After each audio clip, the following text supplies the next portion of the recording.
Are you looking for a simple way to collect online payments through your website, but can't find the right option? Collecting any type of payment should be easy for everyone involved, no matter what payment platform you decide to use for your business. But even so, a lot of these options are not built directly into your forms, so you may need to rely on downloading and installing extra plugins or software to get it to work, which can be a big headache.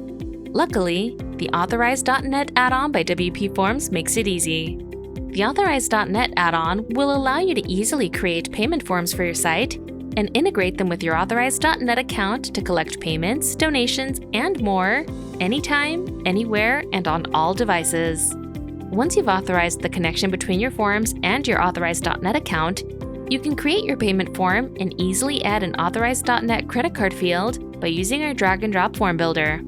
Your customers will then be able to enter their credit card information directly into this field and submit it along with the rest of their form data. Want to set up recurring payments? The Authorize.net add-on has got you covered.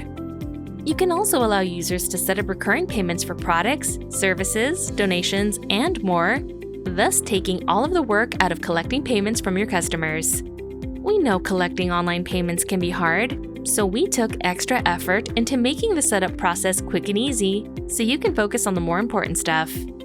Over 6 million smart business owners, designers, and developers use WPForms to build smarter forms. What are you waiting for? Get started with WPForms today.